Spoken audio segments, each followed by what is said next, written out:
नमस्कार साथियों, एक बार फिर आप सभी का हार्दिक स्वागत है मेरे YouTube चैनल विनोद चेजारा पर। साथियों, हम सभी को इंतज़ार था शाला दर्पण पर रिजल्ट एंड प्रमोशन मॉड्यूल के आने का, ताकि हम विद्यार्थियों को अगली कक्षा में प्रमोट कर सके। आज ये जो मॉड्यूल है वो प्रारंभ हो गया है और आज के इस वीडियो में हम ये जानेंगे कि शाला दर्पण पर विद्यार्थियों को हमें रिजल्ट एंड प्रमोशन मॉड्यूल से कैसे प्रमोट करना है। इसके लिए हम चलते हैं विद्यालय की शाला दर्पण पर। विद्यालय की शाला दर्पण को लॉगिन करने के बाद आपको जाना है विद्यार्थी टैब में। यहाँ आपको ऑप्शन मिल जाएगा रिजल्ट एंड प्रमोशन, यहाँ क्लिक करें। इसके बाद साथियों, यहाँ आपको जो नोट है वो नोट लगा हुआ मिलेगा कि ऐसे बालक या बालिका जो लंबे समय से विद्यालय से अनुपस्थित चल रहे हैं, शाला दर्पण पोर्टल पर अगली कक्षा में प्रमोट करने से पूर्व इनका उचित मॉड्यूल के माध्यम से नाम पृथक करने की कार्यवाही करें और इस मॉड्यूल के द्वारा आप 30 सितंबर तक विद्यार्थियों को प्रमोट कर सकते हैं। यहाँ आपको सेशन है वो 22-23 मिल जाएगा। इसके बाद यहाँ आपको क्लास सेलेक्ट करनी है। जैसे हम सबसे पहले क्लास 7 सेलेक्ट कर लेते हैं, सेक्शन ए और गो पे क्लिक करते हैं। अब यहाँ क्लास के सभी विद्यार्थी आपके सामने आ जाएंगे। यहाँ आप देख रहे हैं SR नाम, फाइनल ग्रेड, ये आपको यहाँ सेलेक्ट करनी है और भरनी है। जैसे हमने जो विद्यार्थी के ग्रेड आई है ग्रीन शीट में या रिजल्ट में, वो हमने देख ली है, सेलेक्ट कर ली है। अब विद्यार्थी यदि पास है तो यहाँ आपको कक्षा 7 तक 8 तक जो ऑप्शन मिलते हैं वो मिलता है प्रमोट, रिपीट रिक्वेस्ट, एब्सेंट।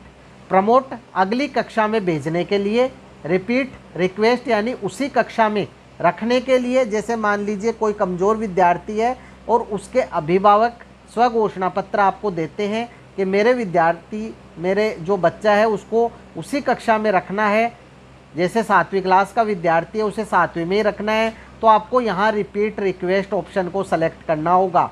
और एब्सेंट है, जैसे मान लीजिए 5वीं की 8वीं की बोर्ड परीक्षाएं हुई है, तो जब उनका रिजल्ट आ जाता है और आपको यदि कोई विद्यार्थी परीक्षा में एब्सेंट रहता है तो आप उसे अगली कक्षा में प्रमोट नहीं कर सकते, तो ये ऑप्शन सेलेक्ट करना है। यहाँ हम प्रमोट सेलेक्ट करेंगे और उसके बाद यहाँ सेव पे क्लिक करेंगे।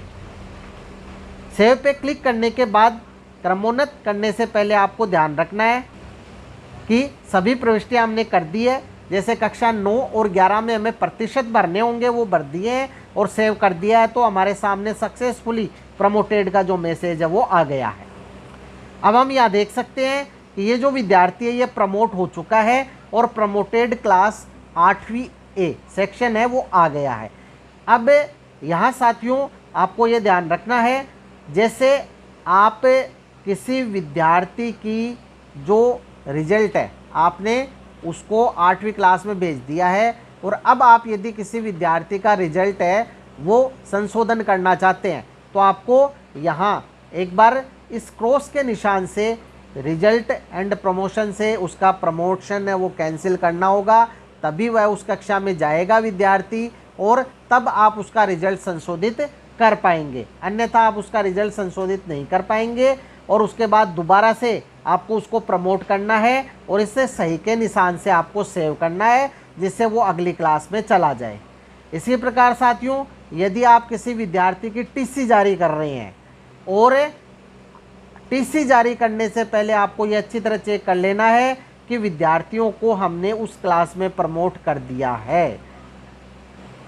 जैसे मान लीजिए आपने किसी विद्यार्थी की टीसी जारी कर दी, तो टीसी जारी करने के बाद आपको पता चला कि विद्यार्थी के नाम में त्रुटि है, डेट ऑफ बर्थ में त्रुटि है, तो फिर आपको उसके प्रपत्र 9 में संशोधन करना होगा, तो प्रपत्र 5 में संशोधन करना होगा, तो आपको उसका पहले टीसी कैंसिल करनी होगी, उसके बाद रिजल्ट एंड प्रमोशन से उसका प्रमोशन कैंसिल करना होगा, फिर आप प्रपत्र 5 में संशोधन कर पाएंगे। इसी प्रकार आगे जो विद्यार्थी है उनकी भी आपको ग्रेड बननी है, प्रमोट लिखा हुआ आ रहा है। अब हम इसे सेव कर देते हैं, ओके कर देते हैं, तो यहाँ विद्यार्थी प्रमोटेड सक्सेसफुली हो गया है और यह अगली क्लास में पहुँच जाएगा। इसी प्रकार हमें सभी विद्यार्थियों को, सभी कक्षाओं के विद्यार्थियों को प्रमोट करना है। तो यह साथियों, हमने सभी इस कक्षा में जो भी विद्यार्थी है सभी विद्यार्थियों को प्रमोट कर दिया है। अब यहाँ से हम अगली क्लास के विद्यार्थियों को प्रमोट करने के लिए गो टू नेक्स्ट क्लास पे क्लिक करेंगे। जब आप प्रमोट कर देते हैं तो यहाँ एक बार अवश्य चेक कर लें, जैसे ये कक्षा 7 है और हमने यहाँ क्लास 7 सेलेक्ट किया था। अब क्लास 7 के सभी विद्यार्थी यहाँ क्लास 8 में दिखाई देने चाहिए। अब हम यहाँ गो टू नेक्स्ट क्लास से अगली क्लास पे चलते हैं। यहाँ हम क्लास सेलेक्ट करेंगे 6ठी और उसके बाद गो पे क्लिक करेंगे। अब यहाँ वही प्रोसेस हमें दोबारा से अपनानी है और इस क्लास के विद्यार्थियों को प्रमोट करना है। तो यहाँ साथियों हमने कक्षा 6 और 7 के विद्यार्थियों को प्रमोट कर दिया है। अब हम अगली क्लास के लिए देखते हैं। यहाँ ना तो क्लास 5 आ रही है ना क्लास 8 आ रही है, ये तब आएंगी जब उनका रिजल्ट आ जाएगा। अब हम चलते हैं क्लास 4 पर। यहाँ हमने कक्षा 4 ओपन कर ली है, ग्रेड भरनी है, प्रमोट पहले से सेलेक्ट है ही, सेव कर देते हैं, ओके कर देते और सक्सेसफुली सेव का मैसेज आ गया है। अब ये विद्यार्थी कक्षा 5 में प्रमोट हो गया है। इसी प्रकार कक्षा जो 4 के विद्यार्थी हैं इन्हें प्रमोट करेंगे। तो इस प्रकार से साथियों आपको शाला दर्पण पर कक्षा 1, 2, 3, 4, 6, 7, 9 और 11 के विद्यार्थियों को प्रमोट करना है रिजल्ट एंड प्रमोशन ऑप्शन से। कक्षा 9 और 11 में उनके प्रतिशत बढ़ने हैं और उन पे जो भी ऑप्शन लागू होता है वो लागू करना है। और बाकी सभी कक्षाओं में ग्रेड भर के प्रमोट, रिपीट, रिक्वेस्ट या एब्सेंट जो भी ऑप्शन उनके लागू हो वो सेलेक्ट करके सेव करें और उन्हें प्रमोट करें।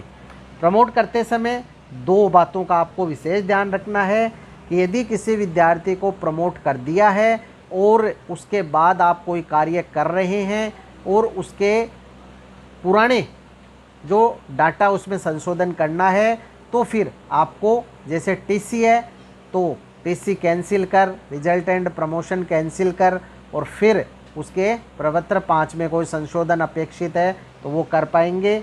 और या उसकी मार्कशीट में संशोधन करना हो तो आप प्रमोशन कैंसिल करके ही कर पाएंगे। तो ये आप ध्यान रखें और सभी विद्यार्थियों को प्रमोट समय रहते कर दें। फिर भी यदि कोई समस्या हो तो कमेंट बॉक्स में कमेंट अवश्य करें, आपकी समस्या का निश्चित ही समाधान किया जाएगा। वीडियो यदि अच्छा लगे तो लाइक करें, शेयर करें, सब्सक्राइब करें और बेल आइकॉन को टिक करें ताकि नए वीडियो की जो नोटिफिकेशन है वो आपको तुरंत मिल सके। इसी के साथ आप सभी का बहुत बहुत धन्यवाद और मिलेंगे अगले वीडियो।